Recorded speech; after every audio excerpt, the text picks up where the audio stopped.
지난주부터 사사기 말씀을 시작하고 있습니다. 사사기의 주제는 자기 마음대로라고 그랬죠. 하나님의 은혜를 입었음에도 불구하고 자기 마음대로 살아감으로 인해서 죄악을 범하는 그들에게 하나님께서 사랑하시기에 징계를 주시죠. 그래서 징계를 당할 때 고통 속에 울부짖는 그들의 회개를 들으시고 사사들을 보내서 건져주시고 다시 평화케 하신다고 하는 그것이 사사기의 사이클입니다. 그럼에도 불구하고 또 하나님의 은혜를 잃어버리고 또 범죄를 하는 이스라엘 백성들 모습입니다. 그래서 사사기 말씀을 이렇게 우리에게 주셨을 때 하나님께서 우리들의 이러한 반복된 사이클을 가지고 우리에게 꾸지람을 주실 줄 알았습니다. 그런데 의외로 말씀을 보다 보니까 큰 일에 대한 이야기로서 우리를 격려하시고 칭찬하신다라고 지난주에 말씀드렸죠. 그리고 앞으로 더 큰 일 한번 해보지 않을래라고 말씀해 주셨습니다. 그 큰 일이라고 하는 것은 하나님이 행하시는 일입니다. 그래서 하나님께서 맡기신 사명을 감당할 때 겪게 되는 여러 가지 상황들이 있는데 그때 두려워하거나 원망, 불평하는 말을 하지 말고 가만히 있어라 라고 하는 그 가만히는 하나님의 음성에 집중하라. 그리고 그 들려진 말씀에 순종하면 하나님께서 역사하신다라고 하는 것이 바로 큰일이라고 말씀드렸습니다. 예수님께서도 이 말씀을 요한복음 14장에 말씀하셨죠. 제자들에게 이제 내가 떠나가는데 너희들은 내가 이제껏 했던 것보다 더 큰 일을 할 것이다. 그 근거는 예수님 안에 계셨던 성령님이 너희 안에 동일하게 계시기 때문에 그것은 충분히 가능한 일이다라고 말씀해 주셨다고 했습니다.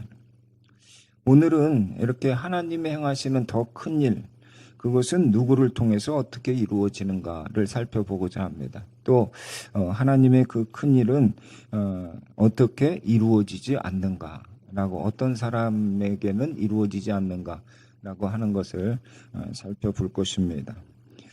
그래서 본문은 오늘 사사기 5장 드보라의 노래라고 하는 그것을 가지고 한번 같이 살펴보고자 합니다. 처음 드보라의 노래, 드보라는 여선지자죠. 유일한 여선지자입니다. 그런데 그 드보라가 사사기 5장에서 하나님을 찬양합니다. 하나님을 찬양하는데 무엇을 찬양하는가? 하나님께서 출동하셨다. 하나님께서 나서셨다. 뭐 언제 나서시는가? 하나님께서 이스라엘 백성을 애굽에서 구원하시고 시내산에서 언약을 맺으시죠.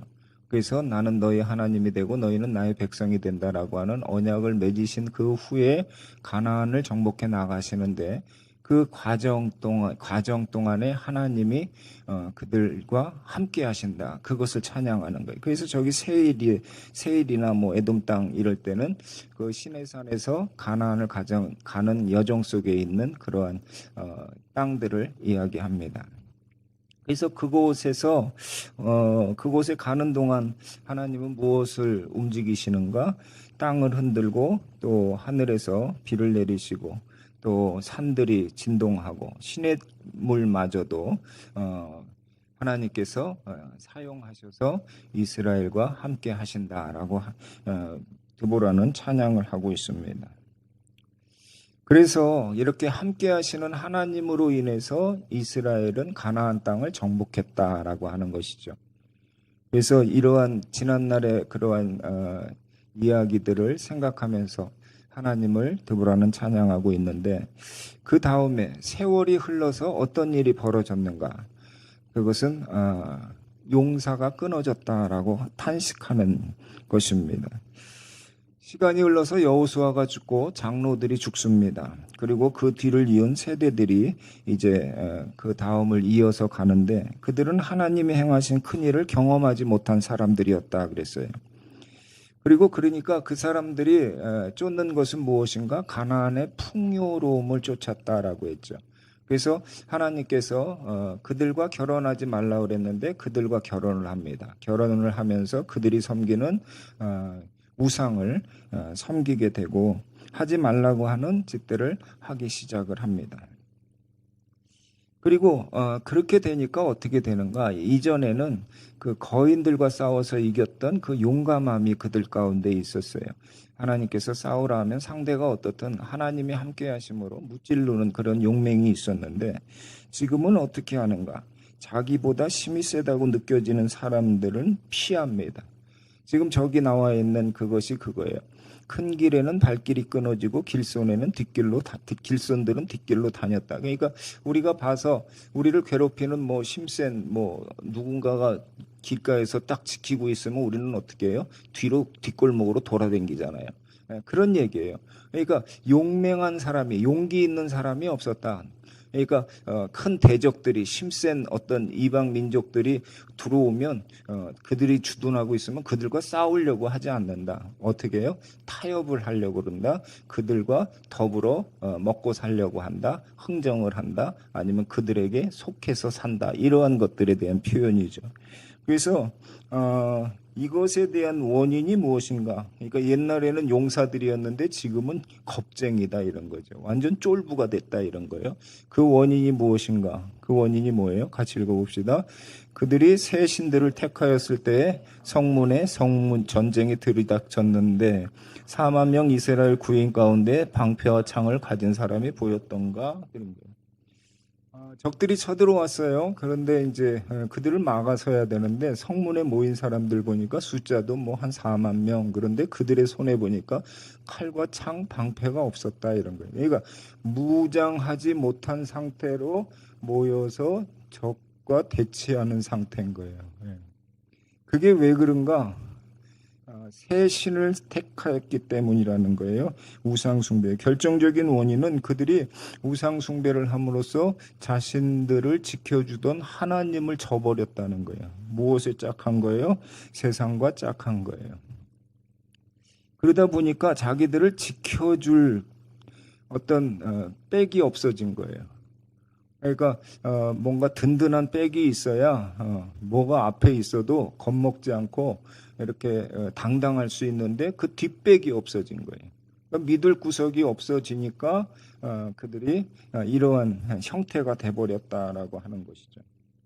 그래서 적이 쳐들어왔는데도 무장하지 못한 그러한 적은 군사와 같은 곧 그냥 성문을 빼앗기고 마는 성이 함락되는 그러한 군사가 돼버리고 말았다 그랬습니다. 이러할 때 하나님께서는 어떻게 하실까? 하나님께서는 이들을 저버리지 않으시죠. 하나님은 신실하신 분입니다. 하나님은 은혜를 베풀어서 구원하실 뿐만 아니라 저들이 하나님을 배신한다 할지라도 죄를 진다 할지라도 하나님은 버리지 않는다. 이게 하나님이십니다. 하나님이 참 감사하죠. 그러니까 우리가 하나님의 은혜를 저버린다 할지라도 하나님은 우리에 대한 사랑과 은혜를 버리지 아니하신다라고 하는 분이십니다. 그래서 그분이 어떻게 하는가? 같이 읽어봅시다. 크게 읽으세요. 시작. 일어나라 일어나라 드보라야. 일어나라 일어나서 노래를 불러라. 일어나라 바라가. 포로들을 끌고 가거라. 아비노함의 아들아. 그때 살아남은 이들이 백성의 지도자들과 더불어 내려왔고 주님께서 나를 도우시려고 용사 가운데 내려오셨다.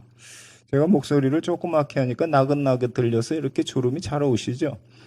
그래서 제가 중간에 읽자고 하는 거는 졸음아 떠나가라 이런 식으로 하라는 것이에요. 그래서 지금 이렇게 제일 귀한 시간이니까 뺏기지 마십시오. 말씀을 뺏기지 않겠다라고 각오들 하고 들으세요. 졸리면 저 뒤에 저렇게 서 계세요. 졸려서 쓰신 거 아니죠? 네. 그래서 우리 학생들은 그런 거 잘해요. 학생들은 졸르면 뒤 딱 서서, 청년들은 그렇게 전애들 많이 했는데 어른들은 그냥 앉아서 졸아요. 그래서 그러지 마시고요. 하나님 말씀 앞에 정신들 바짝 차립시다. 말씀이 생명입니다. 그래서 말씀 앞에 이렇게 좀 경건된 자세들을 가지고 들었으면 좋겠습니다. 하나님의 말씀이 이스라엘을 구원하기 위해서 임하는데 공동체가 그것을 듣지 못할 때는 어떻게 하는가? 어떤 한 사람에게 지도자를 세운다는 것이에요. 그래서 그 사람에게 말씀이 임합니다. 그리고 그 말씀은 그 옆에 그를 조력하는 사람에게 가죠. 그래서 지금 저기 보면 드보라가 나오고 거기 보면은 바락이 나오는데 바락은 근데 장관이죠. 장수입니다. 장군인데 장군에게 임하지 않고 드보라에게 임했다는 게 아주 특징적이죠. 여자 사사죠. 그래서 하나님께서 드보라에게 말씀하셨다. 왜 그랬을까요? 이것은 흔한 일이 아닙니다. 흔한 일이 아니죠. 당시에 있어서 모든 것들을 주관해 나가는 사람들이 누구예요? 성별로 인해서 남자들이 그러죠. 남성 중심적인 그러한 사회입니다. 그런데 하나님의 말씀이 드보라에게 임했고 그를 사사로서 선지자로서 사용하셨다. 무엇을 상징하는 걸까요? 평등을 물론 평등도 얘기할 수 있겠지만 이렇게 주로 사용하시는 것은 남자들을 선지자로 사사로 세웠는데 굳이 드보라에게 그것이 임했다라고 하는 것은 뭐예요? 그만큼 용사들이 없었다 이런 거예요. 남자들이 먹고 사는데 정신 팔려서 하나님의 음성으로 하나님이 이렇게 딱 세우실 만한 사람이 없었다 이렇게 얘기할 수도 있겠죠. 용사가 없으므로 그렇게 됐다는 거예요. 그래서 드보라에게 임한 그 말씀은 바로 바락에게로 전달되고 바락은 또 하나님의 말씀을 믿고 나가는 게 아니라 어때요? 드보라를 의지하죠. 드보라가 같이 가지 않으면 저가 가지 않겠습니다. 이러한 태도인 거예요. 그러니까 최고의 장수가 하나님의 말씀 앞에 대응하는 게 아니라 반응하는 게 아니라 드보라를 의지하는 그러한 세태인 것입니다. 그러한 것이죠. 이렇게 됐을 때 드보라에게 임한 말씀은 전해집니다. 그럴 때 어떤 일이 일어나는가? 일어난 사람들이 있어요. 일어나라 했을 때 하나님이 우리를 일어나라 하십니다 했을 때 같이 일어난 사람들이 있었다는 거예요. 모여든 사람들이 있었어요. 에브라임 지파, 베냐민, 므낫세, 마길이라고 하죠. 므낫세 반지파인데 마길, 또 스불론, 이사갈 이렇게 오는데 거기 보니까 더 강조한 것은 스불론 지파와 납달리 지파가 뭐예요? 죽음을 무릅쓰고 생명을 아끼지 않고 싸웠다 이런 거예요. 하나님이 부르십니다. 우리 과거에 조상들에게 들었는데 이렇게 같이 이렇게 하나님께서 들어가라 했을 때 들어가지 않은 조상은 광야에서 죽었고 하나님 말씀에 듣고 들어간 우리 조상들은 정말 가나안의 거인들을 물리치는 승전보가 있었다. 지금 드보라를 통해서 하나님이 내가 앞장서서 지금 가려고 하니까 모이라고 했으니까 그 말씀 믿고 가자라고 해서 지금 이렇게 사느니 정말 하나님 말씀대로 한번 목숨 걸고 싸워보자라고 하는 그러한 각오로 지금 나왔다는 것이에요. 히브리서 12장에 보면 이런 것이 있습니다. 피를 흘려 싸우기까지 해야 되는데 성도들이 피 흘려 싸우기까지 안 한다는 거예요. 대충 한다는 거예요. 그래서 믿음이라고 하는 것은 믿음의 본을 보이신 예수 그리스도처럼 예수께서 십자가에서 죽으신 것은 그 십자가의 죽음만을 본 것이 아니라 그 죽음 이후의 부활과 모든 사람이 구원받는 것들을 생각하면서 죽음이라고 하는 고통, 십자가의 고통을 이길 수 있었다라고 하는 거거든요. 그러니까 하나님이 주신 약속의 말씀을 통해서 그 너머를 보는 거예요. 믿음의 눈으로 보는 거거든요. 아직 성취된 건 아니고 지금은 고통이 눈앞에 있는데 이 고통을 이길 수 있는 힘이 어디서 오는가? 하나님에서 말씀에서 오는데 그걸 죽기까지 죽어라 하면 하나님이 죽어라 하면 죽기까지 그 말씀에 순종했다고 하는 것이에요. 그런데 신앙생활할 때 어떻게 하는가? 피 흘리기까지 하지 않는다는 거예요. 손에 절대 안 보려고 하는 것이고 내가 상처받지 않으려고 왜 내가 남들로부터 상처받고 왜 그들에게 자존심 버리면서까지 섬겨야 되고 그런 소리를 들어야 되냐 이렇게 신앙생활들 한다는 거죠. 그렇지 않아요? 예.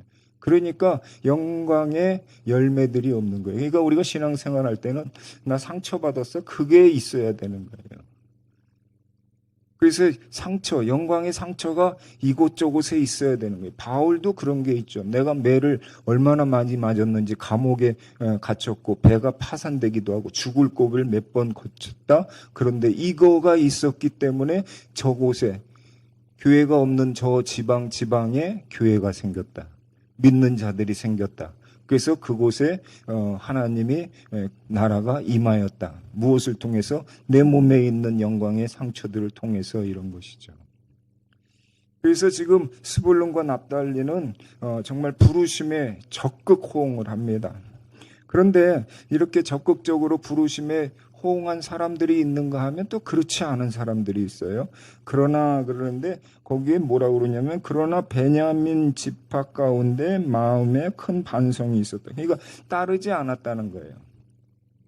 베냐민 지파뿐만이 아니라 길르앗은 므낫세의 반지파입니다. 아까 또 다른 그러니까 므낫세 지파, 그 다음에 단 지파, 아셀 지파, 이 네 개 지파가 주저하면서 호응하지 않았다는 거예요.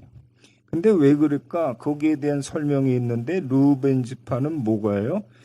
양떼가 있어요. 루벤 지파의 특징은 양떼가 많아요. 부자예요, 부자. 양떼들이 많아서 가축을 돌봐야 되기 때문에 우리가 이걸 놓고 남자들이 나가면 이 가축 누가 돌봐? 그거 다 이렇게 흩어지고 짐승한테 이렇게 먹히고 그러면 우리 재산 축나는 거 아니야. 그래서 못 갔다는 거예요. 또 길르앗이라고 하는 곳 요단강 건너편에 자리 잡았다는 거예요. 그러니까 가나안으로 들어가기 위해서는 요단강을 건너가야 되는데 건너가기 전에 이쪽 동편을 점령했죠. 모든 지파가 다 점령을 해줬어요. 다 같이 싸웠어요. 그래서 므낫세, 갓, 르우벤이 여기를 차지했죠. 그러고서 이제 넘어간 거예요. 넘어갈 땐 같이 싸웠어요. 그러고 나서 세월이 흘렀어요. 지금 요단강이 가나안 땅과 경계처럼 이렇게 흐르고 있는 이 동편에 있는 거예요. 근데 저희 요단강 건너 이쪽에서 싸움이 벌어진 거예요. 거리도 멀고 강이 이렇게 있으니까 강 건너 불구경하는 거예요. 저 강 건너면 죽는데 안 건너면 우리는 안전할 수 있어 이런 거예요. 안주하고 싶어 하는 거예요. 내 가족들, 내 족속들 죽으면 안 되지. 저건 강 건너에 있는 일이니까 저들이 해결하고 영 안 되면 나중에 갈까? 이런 식인 거예요. 미루는 거죠. 한쪽은 재산이 많으니까 거기에 마음이 있어서 그거 없어질까 하고 한쪽에서는 우리 하고는 먼 일이니까 우리들 죽으면 안 되지라고 해서 그렇게 해서 가지 않는 거예요. 마찬가지로 아셀과 단은 뭐예요? 배 안에 머물러 있죠. 바닷가에 있죠. 자기네들 사는 곳을 중요시 여기는 거예요. 지금 전쟁이 벌어져 가지고 이거는 지금 하나님의 전쟁, 하나님의 나라의 존폐 위기, 회복을 위한 것인데 자기 이 세상에서의 삶에만 관심이 제일 많은 사람들이 들어오지 못하는 거예요. 그러면 결과는 어떻게 됐을까?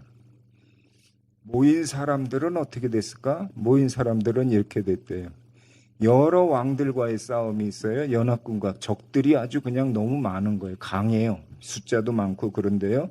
그런데 그들이 이스라엘을 이기지 못한 거예요. 그들이 숫자가 아주 많아도 탈취물이나 은을 가져가지 못했다. 뭐예요? 승리하지 못했다는 거예요. 패배했다는 거예요. 왜 패배했는가? 별들이 하늘에서 시스라와 싸웠다. 시스라는 어떤 군대예요? 전차가 900대 있는 곳. 그러니까 우리로 보면 그 장갑차, 그렇죠? 예. 탱크가 900대 있는 아주 군단이 몰려온 거예요. 최고의 아주 강팀이죠. 예. 근데 지금 이스라엘은 뭐예요? 보병이거든요. 보병이 전차 군단 900대가 몰려오는데 이길 수가 있어요? 없는 거예요. 근데 이겼다는 거예요. 왜? 별이 하늘에서 싸웠다. 별이 하늘에서 별이 어떻게 싸워요? 전차랑. 그건 비가 하늘에서 천재지변으로 이겼다는 건데 그것이 뭐냐면 비예요. 왜냐하면 기손 강물이 그들을 휩쓸어 갔고 옛강 기손의 물결이 그들을 휩쓸어 갔다. 기손 강이 그 전차 부대를 무력화시켰다는 거예요. 그러니까 기손 강가에서 싸움을 했겠죠. 근데 어떻게 됐는가? 어느 목사님이 하신 말씀 가운데 이런 말씀이 있네요. 성지 순례를 갔을 때 안내하는 사람이 그런데요. 지금 이제 정신 바짝 차리고 보십시오. 조금 있으면 성경에 나오는 역사적인 강 바로 기손 강을 지금 지나갈 것입니다. 그러니까 이제 목사님들이 이제 같이 가니까 바로 그 싸움. 시세라를 그 전차 부대를 이긴 그 싸움을 했던 그 강이구나. 그러고서 이제 졸던 사람도 깨가지고 이렇게 봤다는 거죠. 열심히 보고 있는데 한참 보고 있는데 기다리면서 보고 있는데 안내원이 얘기하는 거예요. 지금 그 역사적인 강을 방금 지났습니다. 이렇게 얘기합니다. 강을 지났다고? 그런데 강이 지난 적이 없는데 강을 지난 거예요. 봤더니 기손강이 1m도 안 되는 개울인 거예요.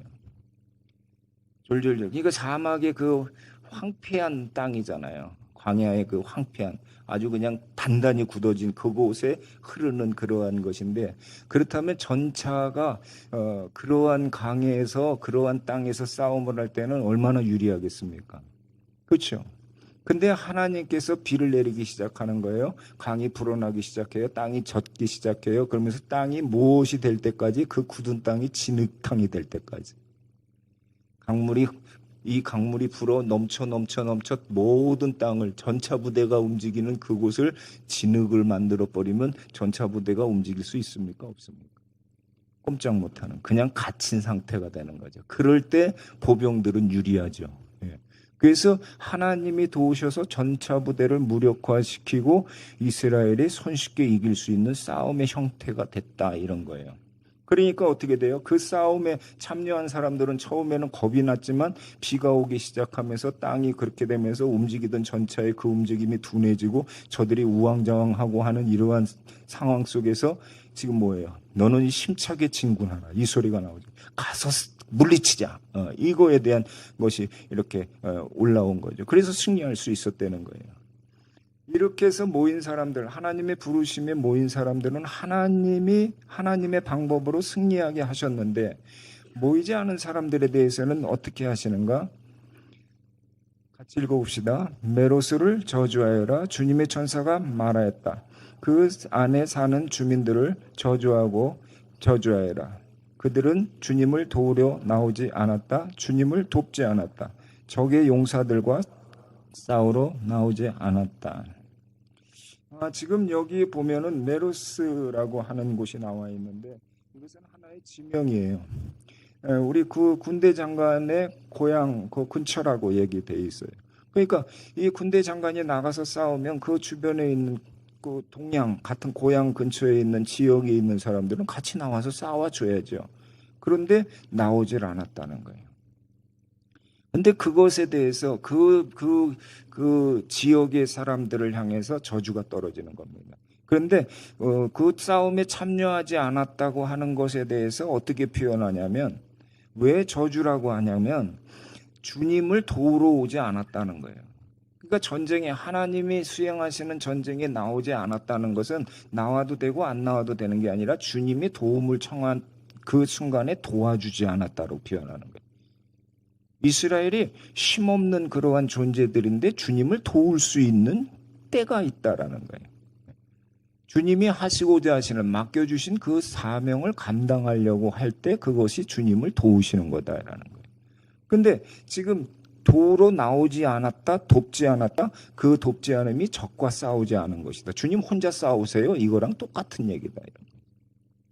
그래서 저주라고 하는 것은 뭐예요? 주님 없이 자기들끼리 살아가는 것은 스스로의 멸망이에요.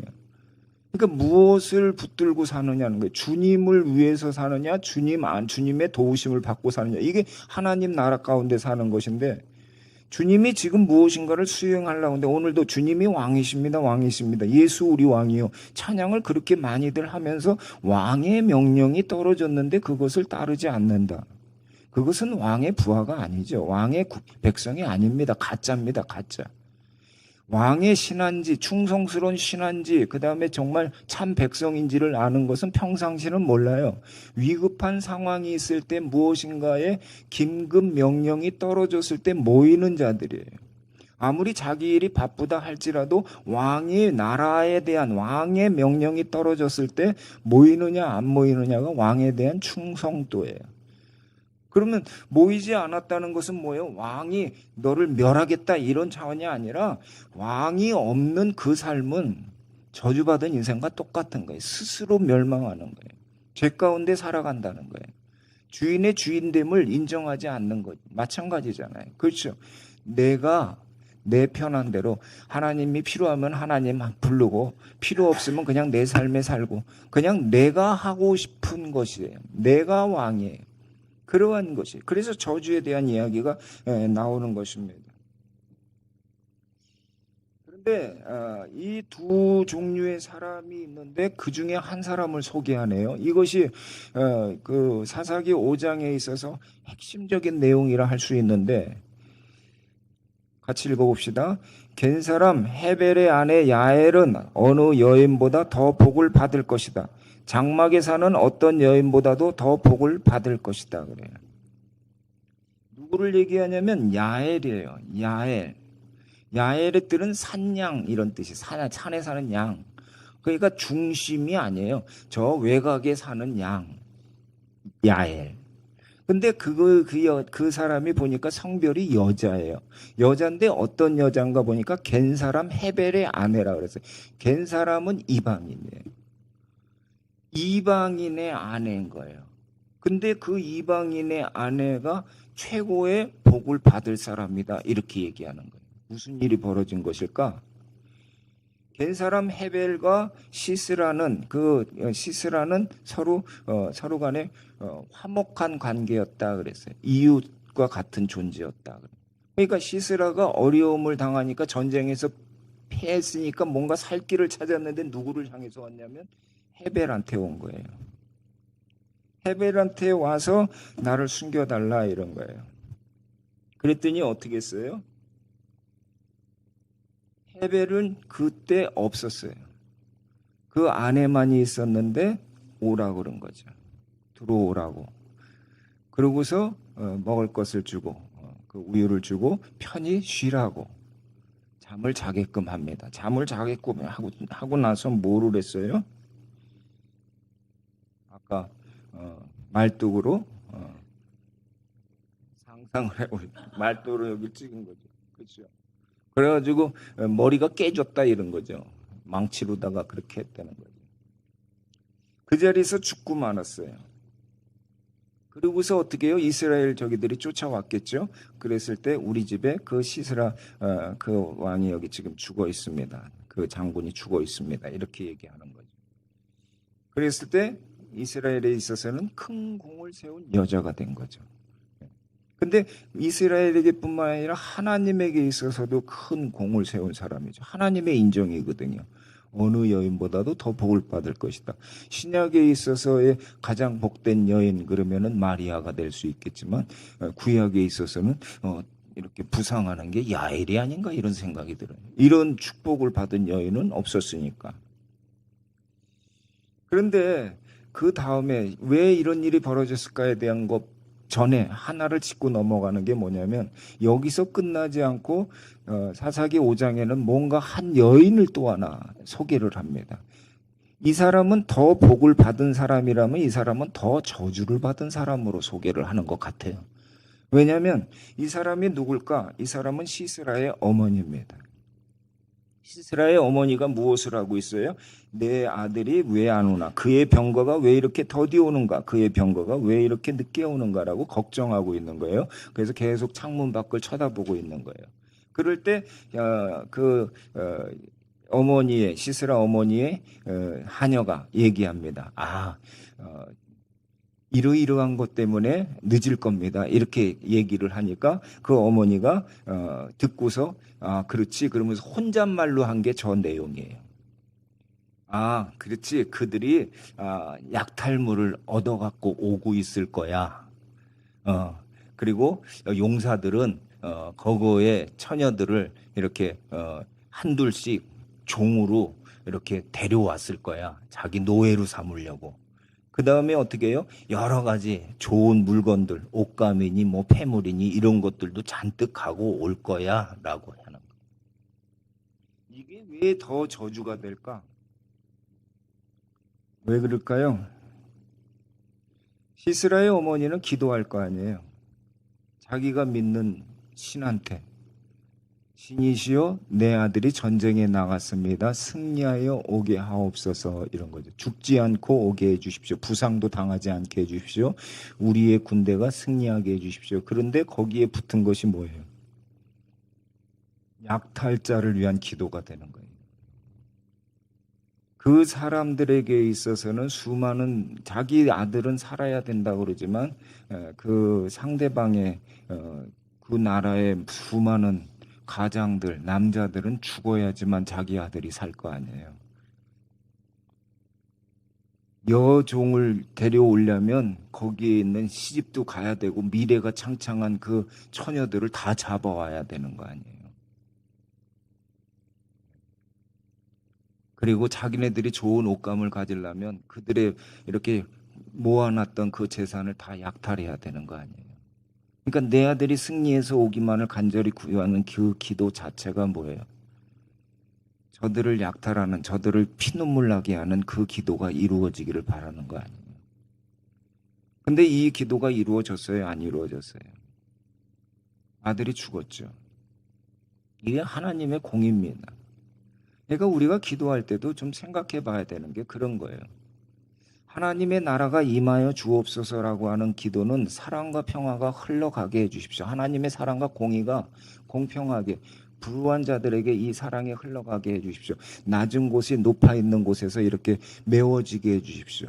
많은 곳에서 적은 곳에 흘러가게 해주십시오. 이것이 하나님의 나라가 임하여 달라고 하는 그 기도인데 그러지 아니하고 어떻게 해요? 나를 위한 기도들을 너무 많이 한다. 내 가족만을 위한, 내 자녀만을 위한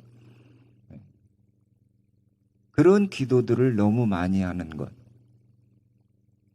그러니까 야엘은 복된 여인이라고 했는데 지금 복되지 못한 하나의 어머니의 기도, 그걸 바라는 것을 지금 이곳에는 소개를 하고 있는 거예요. 과연 복된 인생이 어떤 인생이어야 되는가? 이러한 것들을 우리가 살펴볼 수 있도록 해주고 있죠. 그리고서 마지막에 간구를 합니다. 같이요. 주님의 원수들은 이처럼 모두 망하고 주님을 사랑하는 사람들은 심차게 떠오르는 해처럼 되게 해주십시오. 지금 여기 보니까 두 종류의 사람이 나오네요. 주님의 원수들 그래요. 주님의 원수들이라고 하는 것은 뭘까? 주님을 사랑하는 사람들, 그 차이가 뭐라고 생각하세요? 주님의 원수들은 자기만 생각하는 사람들이에요. 하나님을 사랑하는 사람들은 하나님 사랑, 이웃 사랑하는 사람들이에요. 그러니까 죄는 뭐예요? 나만 생각하는, 남은 어쩌든 나만 아니면 돼. 이게 주님의 원수들이에요. 하나님이 이 세상을 만드셨을 때는 함께 나누며 함께 서로 사랑하며 살아가라 이 세상을 만든 것인데 어느 순간에 착취하기 시작하고 자기가 쌓아놓기 시작하고 자기만의 그러한 낭비를 하기 시작하고 예수님이 얘기했던 부자들에 대한 그러한 얘기들 가지가지 못할 것을 만족하고 그것으로다가 자기만을 위해서 살아가는 잔치만을 벌렸던 그들이 결국에는 지옥에 갈 수밖에 없다. 그게 바로 원수들이에요. 그러니까 나만의 영리를 위한 사람들. 이기적인. 근데 하나님은 이타적인 분이잖아요. 세상을 만들어서 주시고 아들을 목숨을 내어 주시고 주시는 분이에요. 퍼주시기를 엄청 좋아하시는 분이에요. 그런데 그러한 사람들이 가난해지는 게 아니라 하나님의 축복의 통로로 사용하신다. 이게 하나님 나라의 원리인 거예요. 근데 그것을 모르면 어떻게 돼요? 쥐고 있어야 살 수 있다. 미래가 안전하다. 이러한 생각, 세상의 가치관을 가지고 하나님을 믿는 사람들이 우리 가운데도 많이 있다. 이런 얘기예요. 그래서 마지막 간구가 그겁니다. 하나님, 주님을 사랑하는 사람들 심차게 떠오르는 해처럼 되게 해주십시오. 어디서 많이 들었죠? 일어나라. 아까 일어나라. 그 다음에 떠오르는 해 뭐가 생각나야 될까요? 이사야 60장 우리에게 주신 말씀 일어나라 빛을 발하라. 그렇죠? 구원의 빛이 너에게 빛이었으며 주님의 영광이 아침 해처럼 너희 위에 떠올랐다. 어둠이 땅을 덮으며 짙은 어둠이 민족을 덮을 것이다. 그러나 너희 위에는 하나님 주님께서 아침 해처럼 떠오르시며 그의 영광이 너희 위에 나타날 것이다. 힘차게 떠오르는 해처럼 되게 해주세요라는 것은 내가 해가 되게 해주세요라고 하는, 내가 발광물체가 되게 해주세요, 이게 아니라 해가 떠 있는데 그 해를 보고 일어나는 그 사람을 얘기하는, 해가 그 사람에게 비친 거죠. 그 빛의 근원은 누구에게 있어요? 해에게 있는 거죠. 하나님이 우리를 비추신다, 이런 거거든요. 하나님의 통치가 우리 가운데 있다는 것을 알고 일어나는 거. 일어나서 나가라. 그러면 일어나서 나가는 거. 일어나서 비추어라. 일어나서 말하라. 그러면 그대로 하는 것이 바로 해처럼 떠오르는 해같이 살게 해달라는 것이죠. 그렇다면 어떻게, 어떤 사람들이 이것이 되는가, 이게 문제인 거예요. 이렇게 얘기해 놓으면 우리는 내가 바로 그 사람이 돼야지라고 해야 되는데, 그것에서 항상 멀리 있어요. 주님, 제가 일어나겠습니다. 일어나라, 일어나라, 일어나라. 아까 드보라야 그럴 때 그 뒤에 자기 이름들을 넣고 들어보세요. 일어나라, 태준아. 일어나라, 안수가. 그랬을 때 아멘입니다, 이렇게 합니까? 조금만 있다 일어날게요. 뭐 별다른 이유들이 붙습니까? 지금 내가 전쟁을 하러 간다, 이제 같이 가자, 일어나라. 그럴 때 무슨 생각들이 자기 안에 퍼뜩 들어요? 아멘 감사합니다가 얼마나 될까, 이런 거예요. 우리가 교회 이전을 앞두고 있을 때 이 말씀을 주신 게 그런 것들을 점검하라는 거예요. 내가 간다, 이제 여기 끝이야. 여기는 너희들에게 있어서 여기를 영원히 있을 곳이 아니지. 말도 안 되는 일이지. 하나님의 말씀의 사람이 되고자 여기에 온 거 아니야? 그럼 말씀이 채워졌으면 이제 때가 돼서 내가 세상으로 전쟁터로 너희들을 데리고 갈 거야. 준비됐어? 더 큰 일 하려고 하는데 준비됐어? 이렇게 물으신단 말이에요. Yes, sir. 부르십시오. 어디든 가겠습니다. 어디입니까? 이럴 준비가 됐느냐, 이거예요. 누가 이런 일을 했는가? 에훗, 이번 주에 나온 대표적인 사람이 에훗하고 또 하나 야엘이죠. 근데 에훗은 특징이 뭐라고 그랬어요? 왼손잡이에요. 이게 아주 중요한 문제입니다. 야일은 성별이 뭐예요? 여자예요. 이 둘의 공통점은 주류가 아니라는 거예요. 왼손잡이는요, 우리 어렸을 때 그러잖아요. 왼손으로 밥 먹고 글 쓰면 어떻게 해요? 엄마나 할아버지 할머니들, 엄마들이 뭐라 그래요? 옛날 분들 뭐라 그래요? 때리잖아요. 오른손으로 밥 먹어. 왼손으로 글 쓰지만. 우리 딸은 이렇게 하고 쓰거든요. 이렇게. 왼손으로 지금 글 쓰는데 그냥 뒀어요. 지금도 봐도 이상하게 쓰고 있는데, 그게 자기가 편한 건데, 그렇게 태어났는데 그렇게 하고 쓰고 있는데 노트를 옆으로 놓고 쓰더라고. 근데 옛날 분들은 그거 못하게 했거든요. 왜 그럴까요?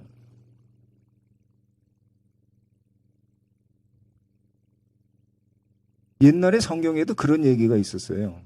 라헬이 애를 낳는데 둘을 낳죠. 하나는 누굴 낳았어요? 요셉을 낳고, 또 하나는 막내둥이 베냐민을 낳았어요. 베냐민을 낳다가 죽었거든요. 그럴 때 죽을 때 라헬이 애 이름을 줬어요. 뭐라고 줘요? 베노니, 이렇게 줬어요. 슬픔의 아들이라고. 그랬더니 야곱이 그 얘기를 듣고서 이름을 바꿨어요. 슬픔의 아들이라니, 안 되지, 베냐민이라고 줘야지. 이렇게 됐어요. 베냐민의 뜻이 뭔지 아세요? 오른손의 아들이에요. 오른손의 아들이라는 건 뭐예요? 능력의 아들. 뭐든지 강력한 힘을 가진 아들. 얘가 왜 슬퍼? 나는 그게 아니야. 오른손의 아들, 오른손의 능력, 오른손을 능력을 상징하는 거예요. 근데 지금 왼손잡이를 썼다? 이 사람은 주류가 아니라 능력도 없는 사람이다, 이런 표시예요. 여자를 썼다? 이름도 산양의 뜻을 가진, 도시 여자도 아니고 산에서 이렇게 있는 양을 데려다가 썼다, 이런 얘기예요. 그런데 이들의 무기가 뭐였어요? 에훗은 단검이었고 여자는 망치였잖아요. 장칼이거나 뭐 활이던가 화려한 뭐 전차든가 무슨 핵폭탄 같은 이런 것들이 아니었다고. 단검이었는데 그걸로다가 죽였다는 거예요, 왕을. 망치로다가 죽였다는 거예요. 그러니까 신분, 지위, 능력 상관없다는 거예요. 도구에 있어서도 방법적인 것에 있어서도 하나님은 되게 단순하고 별거 안 될 것 같은데 되게 하셨다는 거예요. 어떻게 그 장군, 전차 부대의 장군을 여자가 망치로다가 그 말뚝으로 이렇게 죽여요. 그게 여러분 있으니까 써놨으니까 우리가 그랬나 보다 그러지 그게 그 당시 전시 상황에서 상상이 돼요? 전차를 이끌고 있는 900승의 전차를 이끌고 있는 그 대장이 딱 서 있는데 저가 여자에게서 말뚝으로 저 머리가 깨져 죽을 것이다. 누가 상상을 했겠어요? 근데 그게 하나님의 계획 속에 있다는 거예요. 믿음은 그거를 말씀을 통해서 그러한 하나님의 역사를 보는 겁니다. 그렇다면 무엇인가? 왼손잡이거나 여자이거나 같은 비주류인, 주류가 아닌 비주류이고서 약하고도 가진 것이 없고 그 다음에 능력도 없는 그 사람도 무엇이다? 전쟁에 있어서 영웅이 될 수 있다. 하나님의 말씀이 그런 거예요. 그렇다면 여러분들 가운데 하나님께서 내가 가서 전투를 하겠다 할 때 이유 될 게 없는 거예요. 아, 나를 전쟁의 영웅으로 사용하시려는 거구나. 내가 안 되겠다 싶으면은 그게 조건인 줄 생각하시면 될 줄 믿습니다. 생각을 바꾸셔야 자꾸 내 기준에서 모든 걸 보려고 그래요. 우리는 아무것도 아니라니까. 우리는 죽어 마땅한 죄인이라니까. 근데 거기서부터 시작해서 하나님의 용사로 지금 특공대라 얘기했으면 그냥 아멘입니다. 이렇게 하시면 정말 복될 줄 믿습니다. 근데 이들에게 있어서 필요한 것이 공통적으로 지금 이번 주의 맥이 그겁니다. 내가 더 큰 일을 한다고 그랬을 때 그러면은 니네들에게 있어서 저도 그렇게 되기를 원합니다라고 한다면 자격이 다 있다라고 한다면 너네들에게 필요한 것이 두 가지야 이런 거예요. 그래서 이번 기도회 때도 수요 기도회 때도 얘기를 한 얘기지만 그것은 무엇인가? 이 에웃과 야엘이 그들이 가지고 있었다는 거예요. 하나님이 주신 것이기도 하죠. 그것이 뭘까? 그것은 용기와 지혜라고 하는 거예요.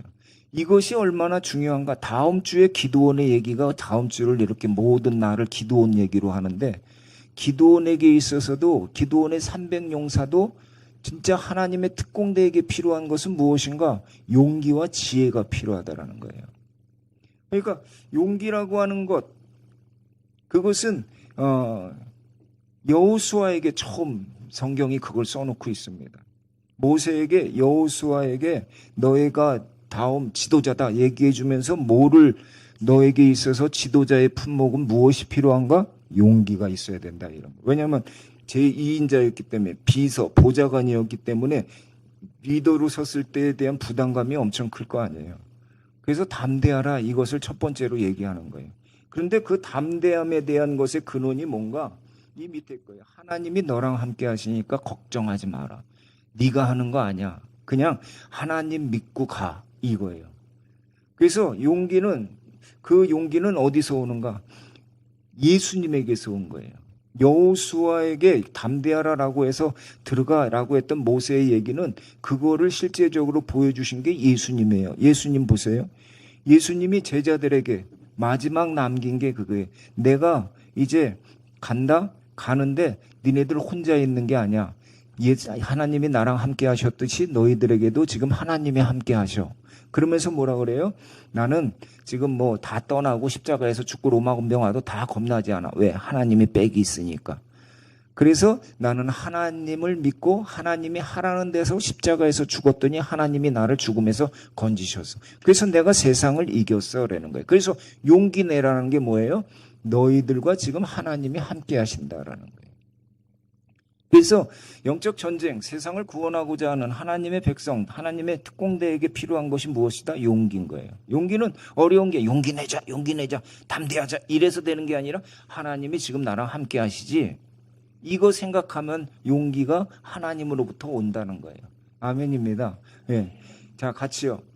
시작. 용기는 하나님으로부터 사명을 받은 사람들에게 반드시 필요하다.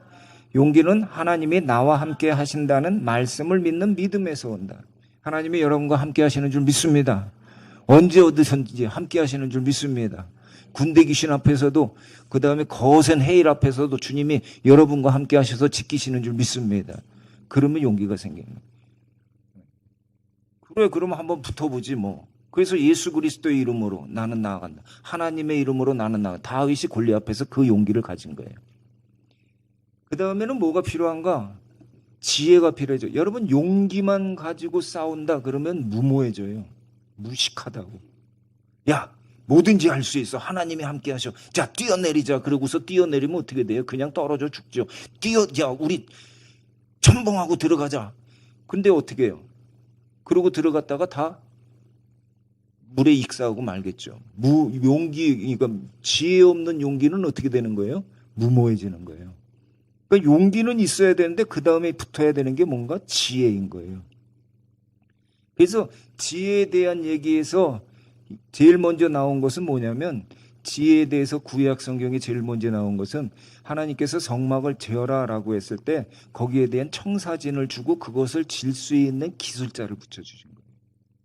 그래서 부사렐이라고 하는 사람에게 내가 하나님의 영으로 인해서 지혜와 총명을 줘서 이것을 다 만들 수 있도록 해줄게. 그러니까 뭔가 장인 있잖아요. 잘 만드는 사람.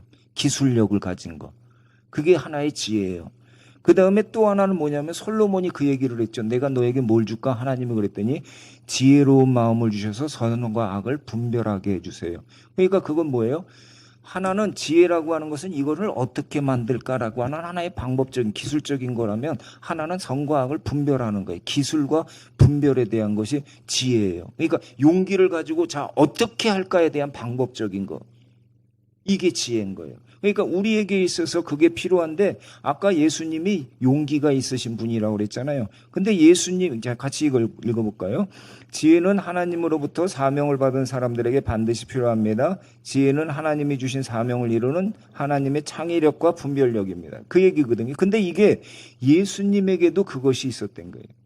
근데 이 중요한 건 뭐냐면, 하나님의 창의력과 분별력은 우리의 생각과 다르다는 거예요.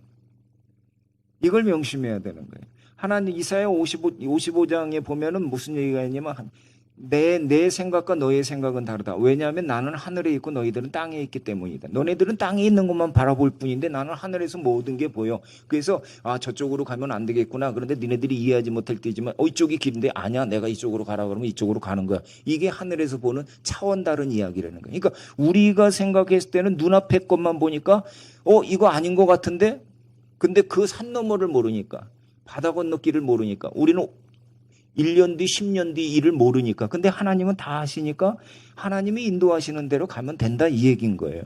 그게 십자가였던 거예요. 구원은 예수 그리스도 하나님의 아들을 죽이는 방법으로 십자가에서. 근데 그것을 유대 사람들은 꺼리는 거고 헬라 사람들은 말도 안 돼 라고 얘기했던 거죠.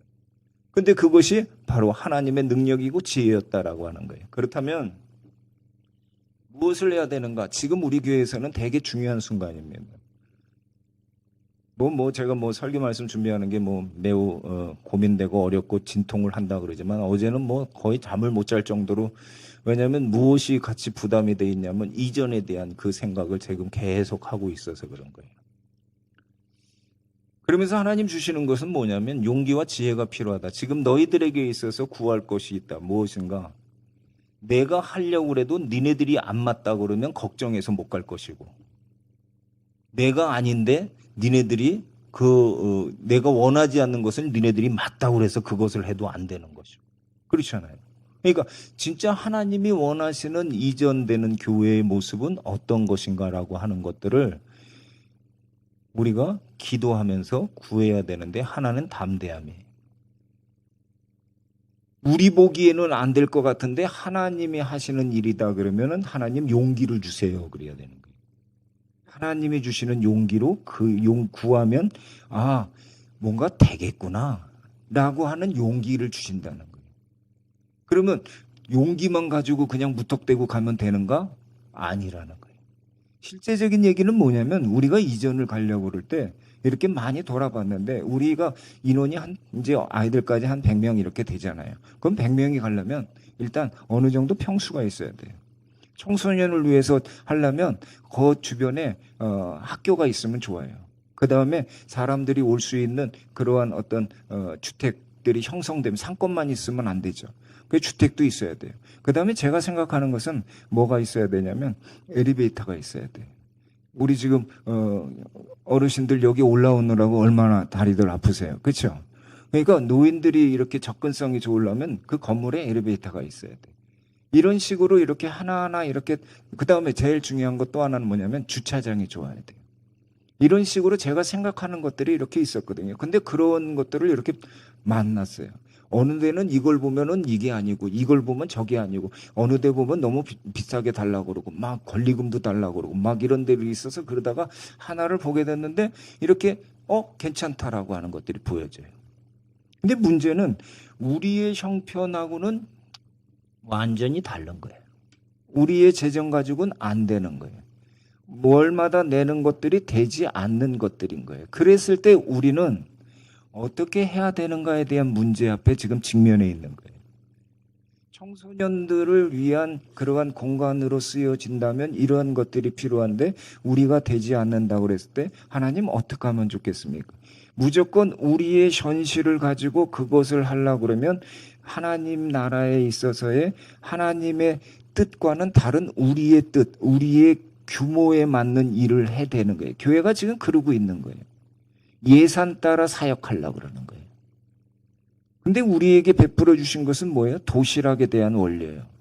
도시락 하나 바치면 내가 5천 명을 먹이는 일을 내가 계획했는데 그냥 너 도시락 하나 있으면 도시락만 내면 돼. 없는 도시락 만들어 오라는 거 아니에요. 이게 하나님 나라의 원리예요. 그러니까 진짜 하나님이 원하시는 것이 그게 맞는가 안 맞는가에 대한 것은 무엇이 필요한가? 지금은 기도가 필요할 때라는 거예요. 그래서 지혜가 필요하고 용기가 필요하다면 그것을 주시는 하나님께 구하라. 그러면 하나님께서 그것을 주신다. 합당하면 합당하다고 하는 마음들을 보편적으로 다 줄 것이고 목사 혼자 봤다고 자 주고 저것이 맞습니다. 이렇게 가서는 안 된다는 거예요. 오늘 예배 끝나고 운영위원 몇 명이 그 봤던 곳을 가서 답사를 할 것입니다. 그리고서 기도를 할 것입니다.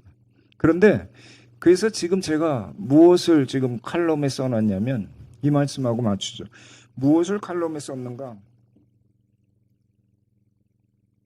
지금은 기도할 때라는 거예요. 더 큰 일을 이루는 방법은 바로 이 지혜와 용기인데 이 지혜와 용기는 주님께서 주신다. 그래서 제자들도 말씀으로 가르치시고 보이신 다음에 제자들에게 맡기시고 떠나시면서 이제 니네들이 해라고 맡겼는데 그러고서 교회가 이루어져서 예수님이 하셨던 일들을 하기 시작했죠. 근데 그 교량 역할을 한 게 바로 기도였던 거예요. 알지? 내가 얘기해 줬던 거 다 기억하지? 약속이 뭔지 알지? 사명이 뭔지 알지? 니네는 못하겠지. 도망간 자들이니까, 실패자들이니까, 연약한 자들, 믿음 없는 자들이니까. 근데 아버지께서 다 아셔. 기도해. 그러면 용기도 주시고 지혜도 주셔. 능력을 주시는 거예요. 그래서 기도했다가 성령 충만한 거예요. 지금은 하나님께서 그 원리를 우리는 그걸 알아야 돼요. 하나님이 우리를 너무 무지한 자들이었어요.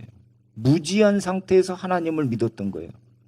하나님 나라가 뭔지 약속이 뭔지 우리의 존재됨이 뭔지 하나도 모르는 상태에서 그냥 복받기 위해서 교회를 다닌 거예요. 예수 믿으면 천국 간다니까 그것 때문에 다닌 거예요. 그렇지 않았나요? 그런데 말씀을 통해서 보니까 이게 하나님 나라의 가치관이 달라지는 거야. 하나님이 어떤 분이라는 걸 알고 약속이 뭐고 사명이 뭔지를 알고 이게 다 준비된 거고 우리는 그러시고 가지구나. 주님에게 딱 붙어 있고 그 말씀대로만 붙들고 행하면 되는구나. 이걸 알게 됐는데 이제는 뭔 거예요? 70%까지 된 게 그 말씀으로 성을 둘러주신 거예요. 그런데 이제는 뭐예요? 행해야 되는 거예요. 이제 나갈 때가 된 거예요. 이제 행동인 거예요. 실질적인 전투가 벌어지는 거예요. 영혼 구원할 사람들 이제 보내주신다는 거예요. 애들 회복하게 하신다는 거예요. 근데 우리가 할 수 있어요? 하나님의 계획 앞에서 우리는 주저하게 된다고요.